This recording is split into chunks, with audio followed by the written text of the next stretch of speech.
Hi, it's Olga Zarr from SEO Sly.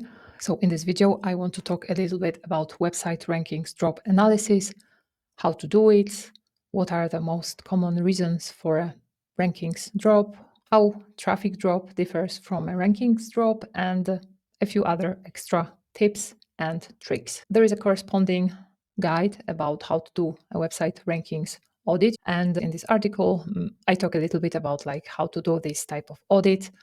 And that recently, over the last few years, when Google has been more aggressive with all those updates, and a lot of websites were like experiencing serious losses, traffic losses, ranking losses, the role of an SEO changed a little bit to a person who is not only like diagnosing technical issues, providing recommendations, but a person who also wants to help the site recover, usually from a Google update, but there are also like other reasons for that, which I will be talking about. So this is like the new type of report that kind of is becoming more and more popular because a lot of the website owners are suffering from traffic and rankings losses, and those for real businesses usually can be very harmful and can really influence the bottom line of the business. So what is a ranking drop and what is a traffic drop? Because those are sometimes used interchangeably, but they could be used interchangeably, but they're not really the same. So traffic drop, simple. The traffic on your website drops. It does not necessarily mean organic traffic, but most often I think overall traffic. So you log into Google Analytics where you see different types of traffic. You can see organic traffic there, organic traffic from other search engines, from social media, referral, all of that. But it can only relate to organic traffic. It kind of depends. But this is like the general understanding. Rankings loss or drop refers only to rankings. So you ranked number 1, now you ranked number 5, so you lost rankings. Your rankings declined, or you ranked number 5, now you are 50, so this is more of a serious ranking drop, right? So organic traffic loss practically almost always is caused by a loss in positions. So you are not number 1 anymore, and so you lost organic traffic. A loss in traffic can also be independent from rankings, right? Because Google may add some new features to SERPs and you rank number 1, you still rank number 1, but now you are way lower on the page, so you lost organic traffic. And of course, traffic loss, especially if it is not about organic traffic, can be totally unrelated to ranking changes. However, traffic loss can happen without ranking loss, right? Ranking loss can also happen without a traffic loss. If you lose rankings from position 25 to 30, you probably weren't getting a lot of clicks, so nothing changes, but it is still a ranking loss. However, here in this article, we are more focusing on like serious ranking losses, declines, which actually impact traffic and impact the bottom line of the website. So there could be like tons of different reasons why rankings drop, but I will just discuss like I think my top 6. Top 6 I come across when I audit websites, when I do this traffic rankings loss analysis for websites. So I would say number 1, based on my experience, is algorithmic updates. So this is most often core update, because we know that core updates are those relevance shifts, are those relevance adjustments where Google is shifting something in algorithms, the weight of some factors, so something else is now important.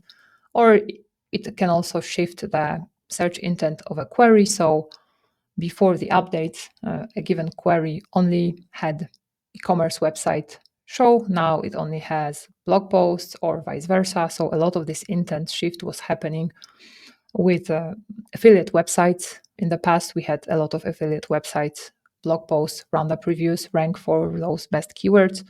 Now we very often have e-commerce stores and maybe one blog post. So this industry changed a lot. And if you're going to enter it, you have to be very careful with your keyword research and the keywords you want to target, because you want to make sure that you can actually rank there, right, with the type of content you're going to create. So core updates, if you see a traffic drop after a core update, you need to remember that this is not a penalty unless you see a manual penalty in Google Search Console. If you don't, and it is 100% sure that this is core update, then this isn't a penalty. This is like algorithmic kind of adjustment, I would say. Other types of Google updates I saw had some negative results where, of course, Google reviews update, which like happened some time ago. So a lot of affiliate websites lost traffic there. Some websites lose with spam updates, but those are like only the websites which really exaggerate with spamming, right? So I would say algorithmic changes are number one reason for traffic ranking losses. Reason number two, and sometimes the number of like leads I get, people contacting me, sometimes even this second cause is more popular than the first one. And this is a failed migration and or a redesign. They are basically the same. So I do a lot of migrations, but like 90%, 80% of the migration work I do is fix a failed migration. So a failed migration is basically the one after which the traffic you had, the positions you had weren't like sustained and were obliterated or were slightly worse or worsened slightly. It kind of depends. Usually, if you migrate a website and if you after migration see like the same trend in positions and rankings, in position rankings, traffic, this is huge success. But a lot of people, clients do not really like understand that this is huge success, that nothing changed. So fail migration, there are a lot of ways to break the migration, to make the migration unsuccessful. One of those is not making sure that on the new website the content is the same or removing content. Very often websites migrate and people remove some content thinking no one is reading that, so let's remove those FAQs. Or they change URLs and do not, for example, influence that change in internal linking. There are really a ton of ways to break a migration.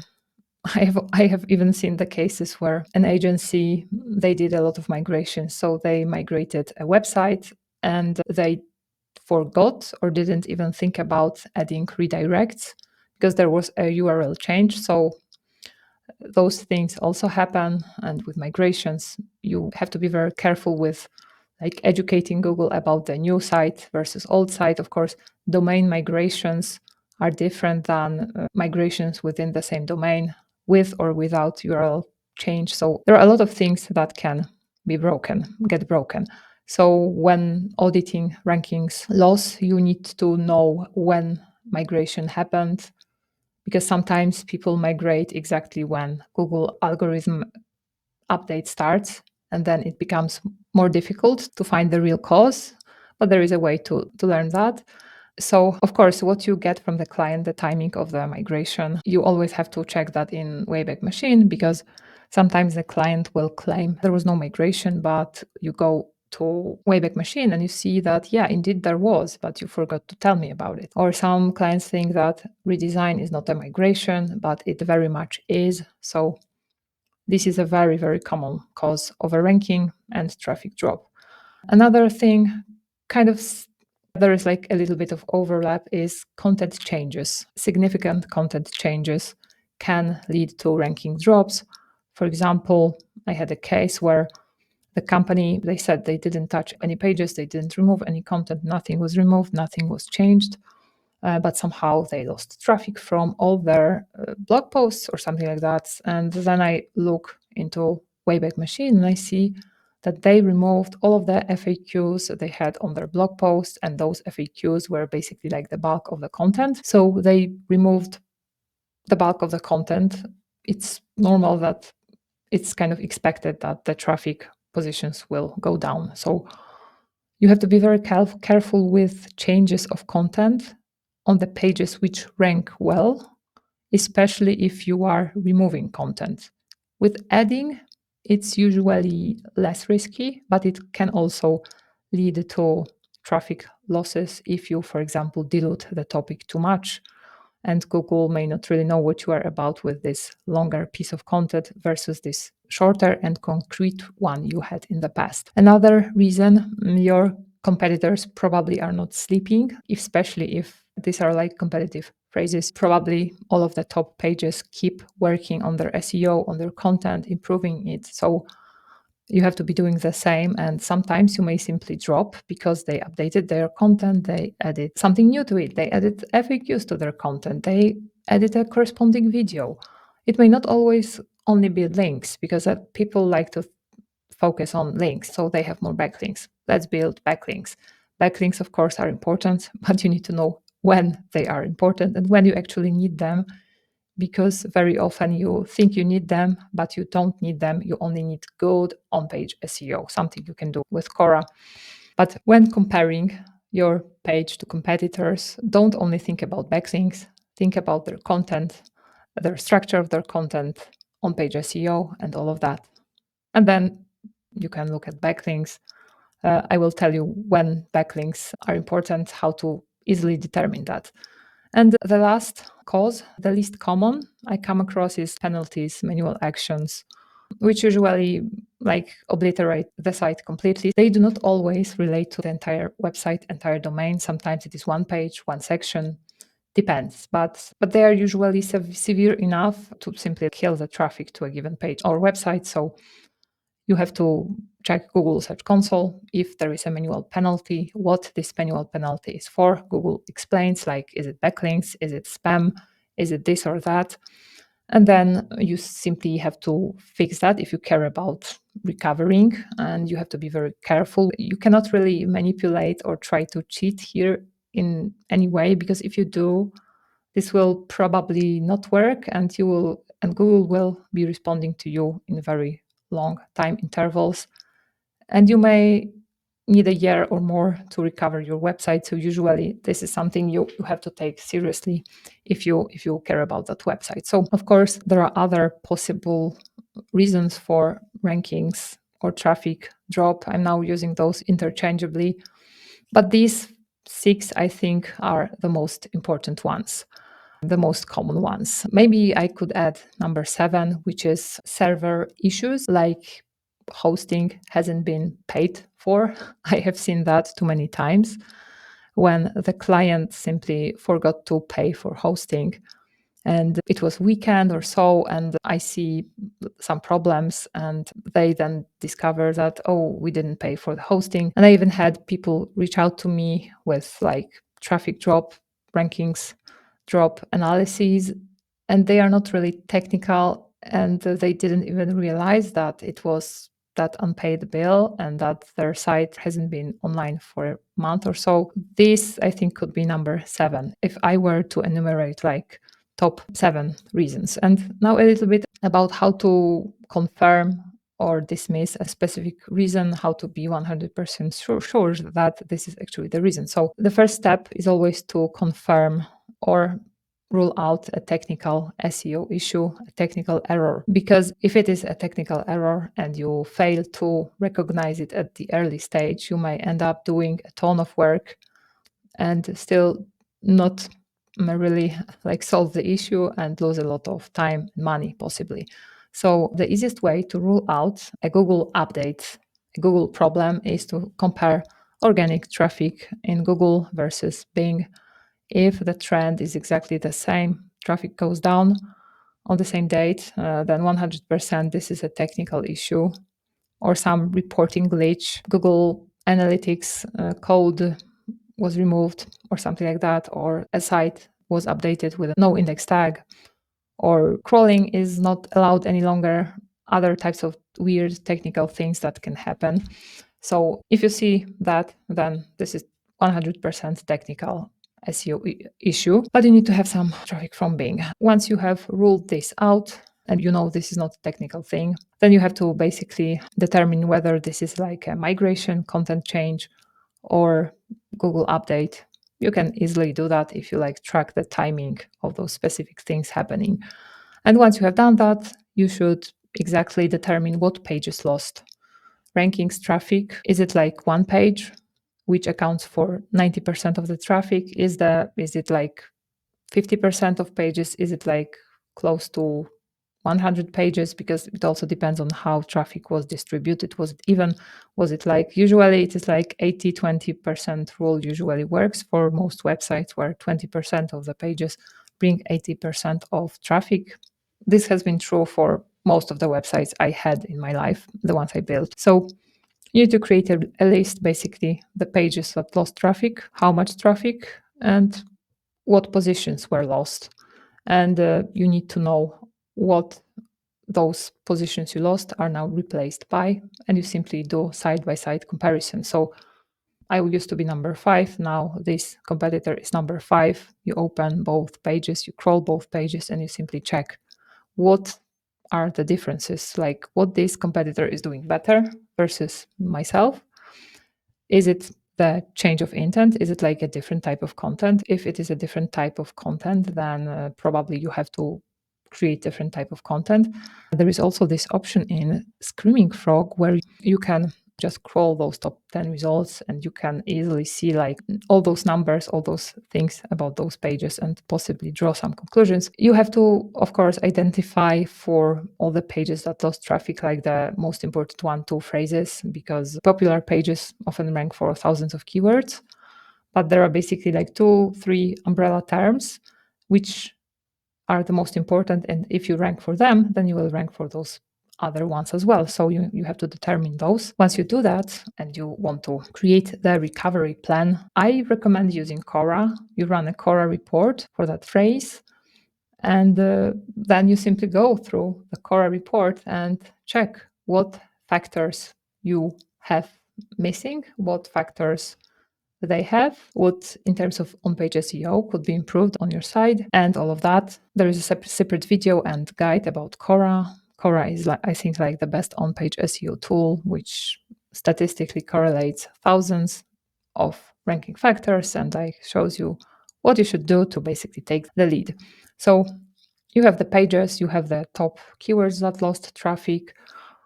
I invite you to analyze search result pages a lot. For a lot of those queries, of course, you have to make sure that you see the results for the location of your target audience.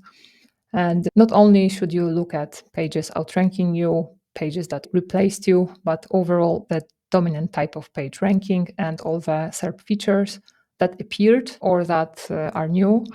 You can use Ahrefs or SEMrush to see historical look of SERPs, so you can see how the page looks now and how it used to look before the drop. And if there are like significant differences, then it can also like give you some clues. And that's basically, in a huge nutshell, what you need to do. You need to know where you lost the most. You need to know what is now being rewarded, and you need to create a recovery plan of what are the things you could improve so that there is no gap between you and the pages outranking you. I do traffic drop, rankings drop analysis.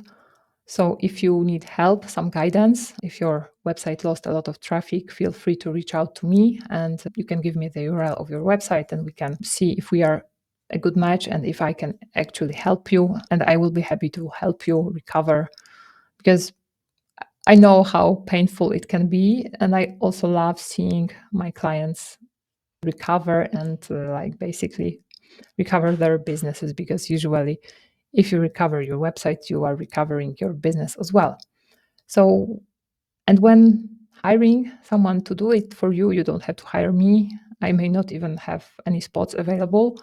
Make sure this is an experienced person who has a lot of experience, and it could be an agency, but you need to be sure that the person actually doing the audit is experienced, because without experience, it is very easy to miss a ton of things and to spend hours, days on things that do not really matter, or failing to notice a technical issue and analyzing stuff that shouldn't even be analyzed. So, this efficiency in what should be done can only be provided by a very experienced SEO. So that's all for this video. If you have any questions, please post them below in the comments. I will try to answer each and every one. And if you like this video, I think you know what to do.